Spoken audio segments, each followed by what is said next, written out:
I'm Nick Westergaard, and this is On Brand, helping you tell your story. While every non-alcoholic brand is shouting dry January, Recess is telling you to quit, literally. Joining us is Ben Witte, CEO and co-founder of the #1 mocktail brand, Recess, to unpack a provocative new campaign that swaps all-or-nothing resolutions for something far more realistic: balance.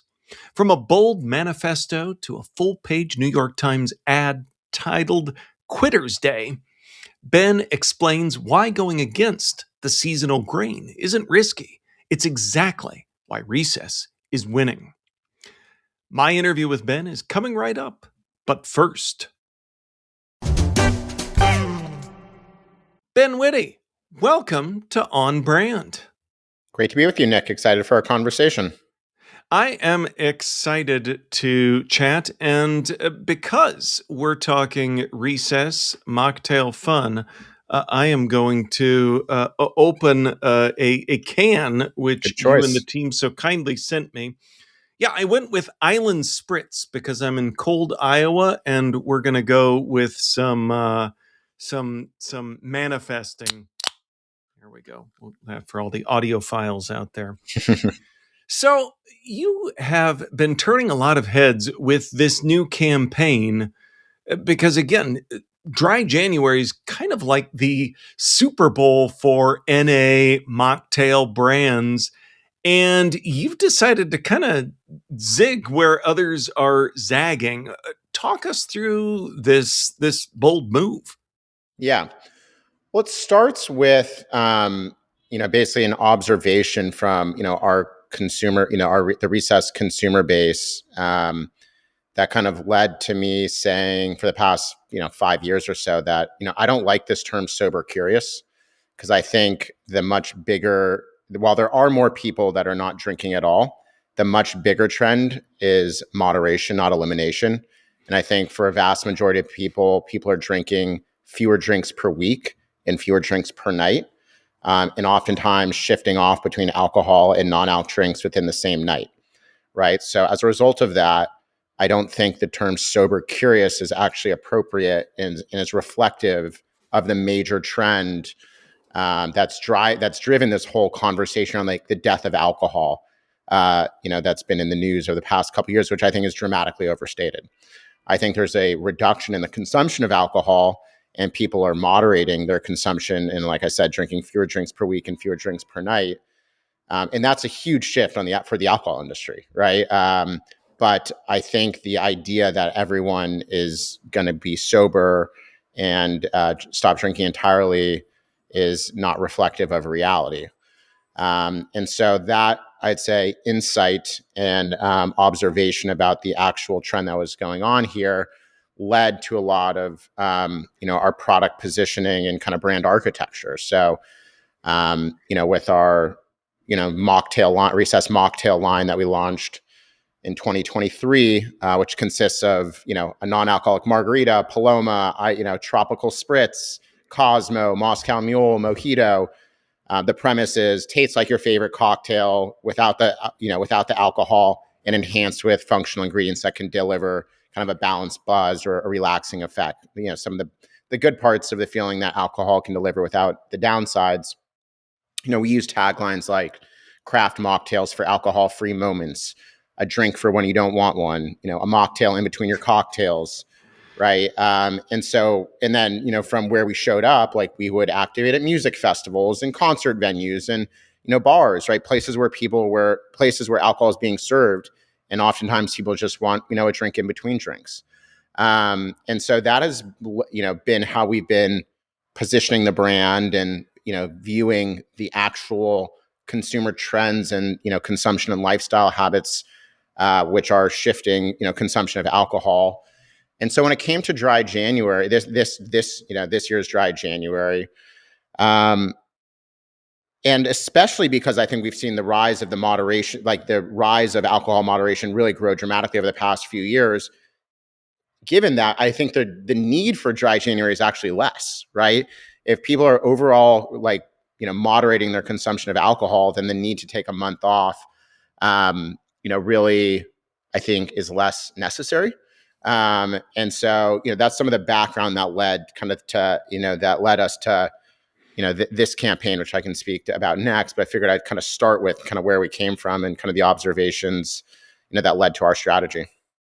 Well, it seems like it's very much an idea of the time. I was just seeing that there was an opinion piece, I believe, in Time magazine from Ezekiel Emanuel talking about the same things that you're saying, but rather than this almost stunt of dry January, looking at something deeper in terms of the behavior behind a lot of this. So I would like to hear about the campaign because it's an interesting intersection of human behavior, health, and you talking about consumer behavior and marketing as well. Yeah. So when I led to the campaign, I think big part of my marketing philosophy, I think, is one, like really hone in on the consumer insight, right? Which I think I just talked about, which again, I think is reflective of reality. And I think oftentimes I find the conventional wisdom, like in the news and in trend pieces, to be wrong, right? Like there's so many times in the recess story where we like bucked a trend of how everyone else was thinking about it, and I think it was accurate. And I think this is, I think, probably a reflect, our next bet there, right? That the actual trend here is moderation. But my other view is like do the unexpected, like try and do zig where others are zagging, and do something that can kind of break through. And if you think about it, basically every alcohol alternative brand, whether it's non-alc beer or mocktails or non-alc wine, they're all saying the same message during dry January, which is drink me instead of alcohol all this month, and then oh yeah, start drinking again, the next month, go back to your normal, consumption behaviors. And and the other thing with dry January is it's a New Year's resolution, right? It's now become like the most marquee New Year's resolution, which is how you kind of start your year. And like most New Year's resolutions for people, they break them, right? So most of the people that say they're going to do dry January don't actually complete it. There's a lot of data that supports that. So we wanted to come out with a campaign that's kind of anti like perfectionism, and that and that was really again set to kind of anchor the recess brand further as this kind of moderation brand that can kind of coexist, with alcohol, right? Whether that's in the same night or on the same shelf or in the same, retailer or bar. And also position us as like, we're one of you, not above you. I do find a lot of these brands to be a little bit like holier than thou. And I think, we're not doing that with this. And so I think people feel seen by the brand. And so, yeah, it's a little bit of the thinking. Well, people don't want to feel bad about themselves. And I think that that's important. On the other hand, you've talked a lot about moderation, and I have to imagine that around the brainstorming table or Zoom, Mm-hmm. that folks were thinking, moderation isn't isn't a really sexy word in marketing. Did you set about to reclaim it or reframe it? I think moderation is a word that's very top of mind right now, even like from a political standpoint, right? I Mm. think we have like, I think people, we live in, extreme technological change, extreme politics. I think people want moderation, and it increasingly like doesn't exist in an increasingly polarized world. And so, one of our taglines with Recess is an antidote to modern times. I mean, the entire premise of the company that when I came up with the idea in 2017 was that we were living through, this new period in history driven by technology, and was going to leave everyone stressed out and anxious. And as a result, they would be kind of prioritizing their mental wellness and looking for healthier ways to reduce stress and relax, especially as compared to alcohol. And so it was in part like the whole premise of the company was a bet on like extreme change, extreme politics, and the desire for people to seek out healthier ways to deal with the crazy world around them, and essentially seek moderation, seek balance, seek equilibrium, seek calm, right? Um and so yeah, and again, it's an important word. It's not the only word in the campaign, but I do think it's a word that's top of mind for a lot of people right now. in a way that's connected to the broader times that we're living through. So, another thing when you talk about the NA mocktail space, it's really built on the idea, like you mentioned, whether it's New Year's or even beyond that, kind of rules and streaks. What's the downside to that mindset?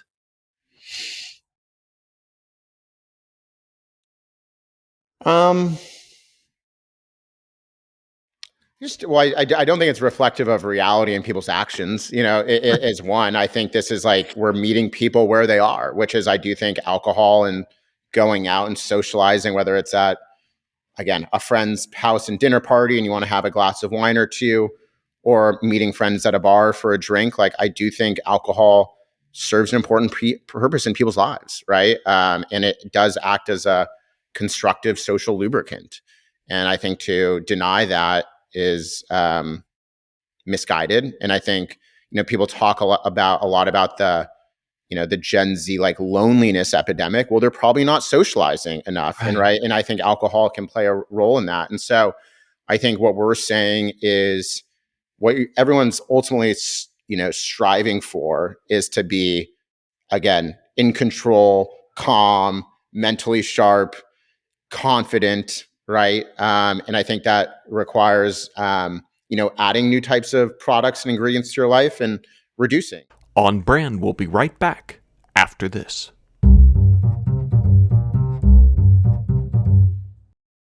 Now, back to the show. But talking about looking for new products and social connection, it made me realize that long ago, I've long since quit, but I used to smoke. Mm-hmm. And early on, the idea of taking smoke breaks Mm-hmm. and beyond, hey, smoking's great fun or anything like that. What I look back on is the social Yeah. connection of Yep. it, and Totally. then you have to. I was talking with my wife about, yeah, remember when when we did theater in college, and you'd go out on breaks, and like you mentioned, you need something to replace it with. And where memories of Nick smoking is going is the other thing that I think you've done in working to fill the space for people looking to replace the social connection with drinking is in the brand name as well. Mm-hmm. And I bring this up because I mentioned at the top of the show that I'll ask you later when we wrap up for a brand that's made you smile. And that was actually the first place that I heard of Recess. Rob Meyerson wrote a book called Brand Naming. So, a brand naming expert brought this up, and it was for that reason, because he thought this idea of recess, of pairing it with kind of something that we all think of as, hey, we know what it means as kids, and for a grown up, it means you're kind of getting to relive a little bit of that. You mentioned a bit about kind of the behavior trends that led you to starting the brand. Wonder on the naming and branding, because I think Mm-hmm. that's something else that you've really zeroed in on, something that seems to connect with people. Yeah. Well, thank you for saying that. Look, the second part of the insight that led to me starting Recess beyond, the bet that we were going to be living through crazy times, and in crazy times, people would be again prioritizing their mental wellness and looking for healthier ways to reduce stress and relax, was the observation that there was this new class of functional ingredients emerging, such as at the time CBD oil, adaptogenic herbs, magnesium, nootropics, even THC. And again, the real light bulb moment was observing that those ingredients starting to come up in supplement form at the time, and basically uh, taking the view that the connection between all of them, whether it's magnesium to THC, was relaxation. So I looked at them as like the equivalent of like caffeine in energy drinks or coffee that deliver a proposition of stimulation, and alcohol, right? Those are the other two categories of products that exist to deliver a feeling, right? And my thesis was that the emergence in the very, very early stages of those ingredients really represented consumers' desire to relax. And that I could be, that my bet was that what I was going to go do was package them up together into formulations across a variety of formats and create a brand around it to deliver and establish a new set of usage occasions around relaxation. So the most important brand architecture choice was the view that like I was building Red Bull for relaxation, right? And if you think about the Red Bull marketing strategy, they weren't marketing caffeine and taurine. They were marketing Red Bull gives you wings, and they created an entire kind of lifestyle brand and brand world around the beverage to establish and create the association with having a Red Bull and getting stimulated. And when we launched, and so that went from, I wanted to create a brand that marketed the solution and not the ingredient, that focused on establishing these new set of usage occasions, right, for this idea for taking a break, taking a moment to relax and chill, right? That was not something that anyone was thinking about at the time or seeking out a brand to do that. They were looking to chill in other ways.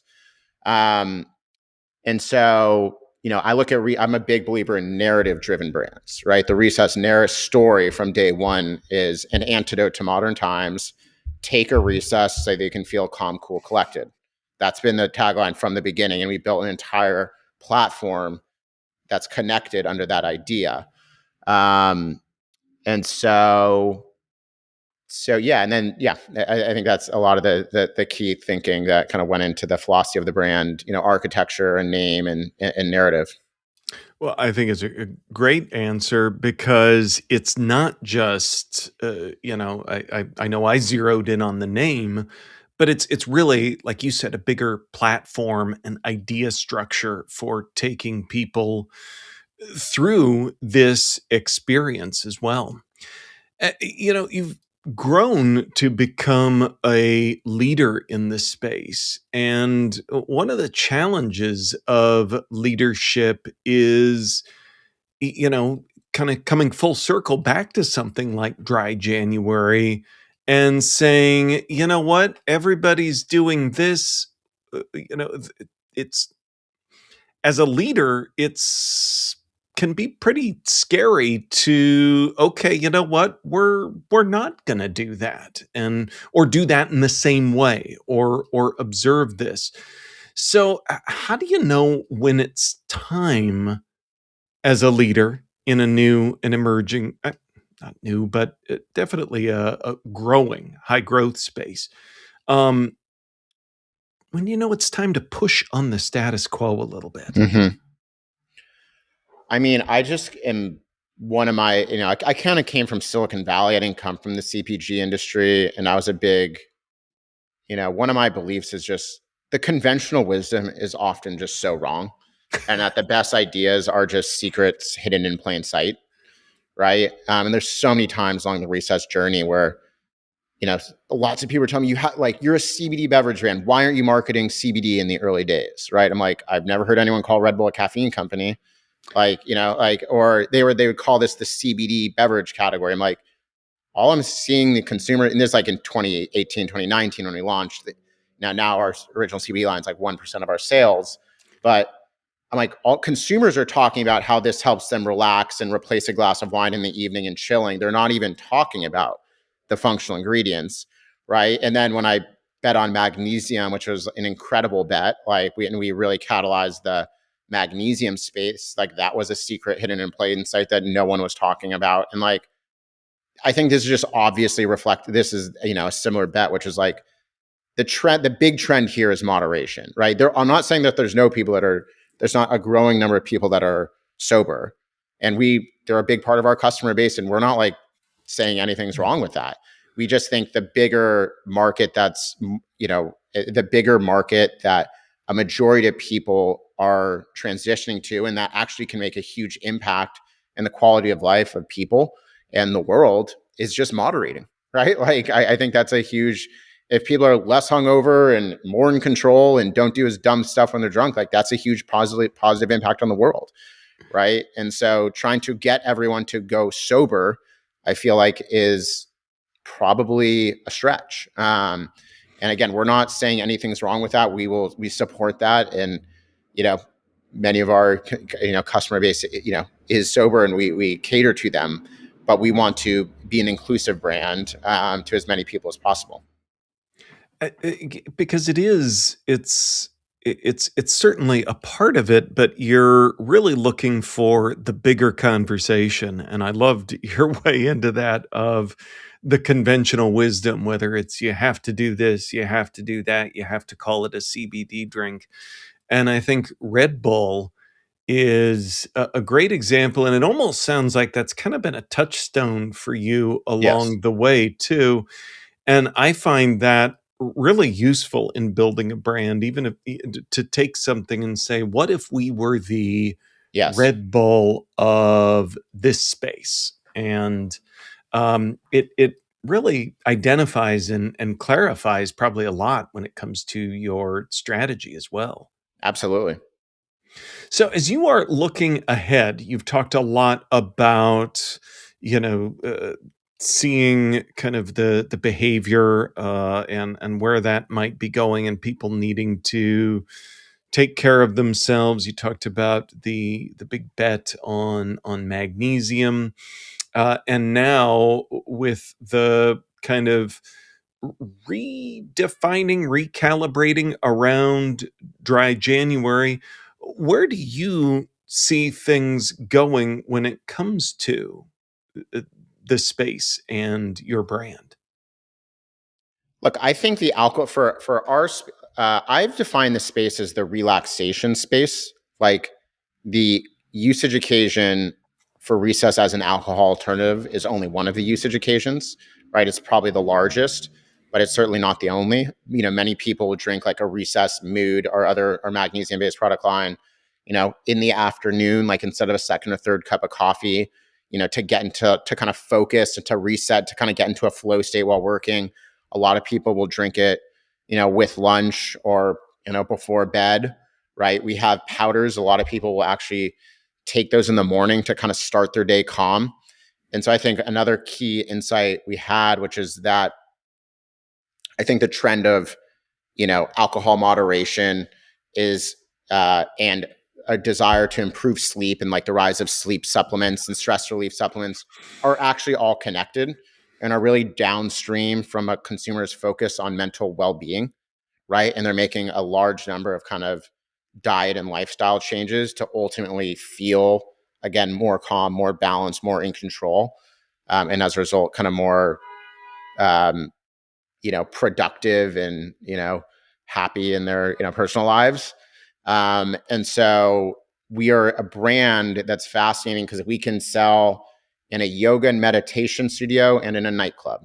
We can be in the sleep supplement aisle with a recess sleep gummy, you can imagine, and in Mhm. the alcohol aisle with a mocktail, and they're all connected, right? Because the brand narrative and the brand architecture is in such a way where it kind of makes sense, right? And it's because I've been very consistent with like my view of what was happening here and the structure of the space that was going to emerge over a long period of time.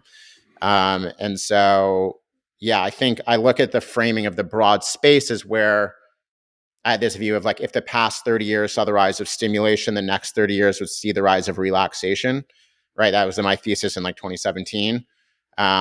It just turns out that Monster Energy and Red Bull are $70 billion companies, and Monster Energy was one of the best performing stock of from 2000 to 2020. But I think this like the relaxation space is about 5 to 6 years old, and I think it's going to compound forever.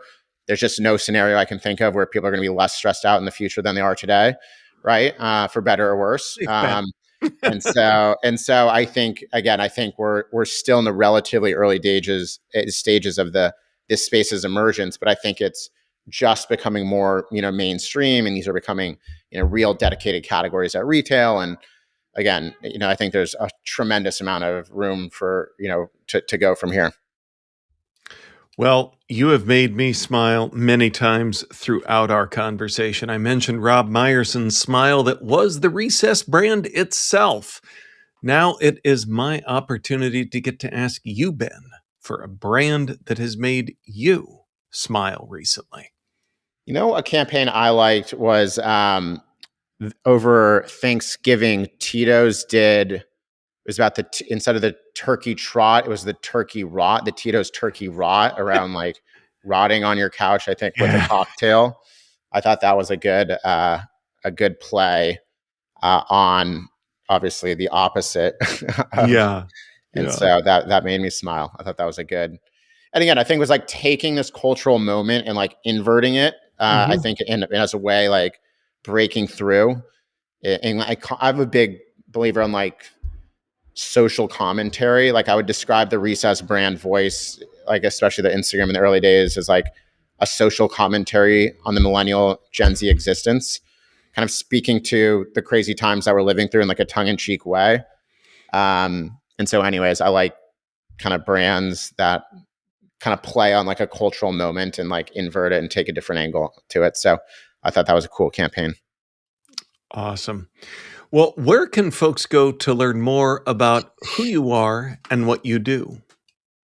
Well, the Recess website is takearecess.com, or you can find us on Amazon. We have a big Amazon presence. And then in retailers like Target and Albertsons Safeway and Kroger and Trader Joe's and many more to come, hopefully. And then for me, probably Twitter or LinkedIn. I think my Twitter is x.com now /bwitte, BWITTE, or search me on LinkedIn.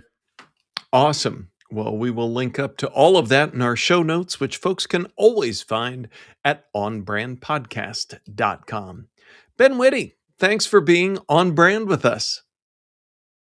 Thanks, Nick. It was great conversation. Appreciate you having me on. On Brand is part of the Marketing Podcast Network.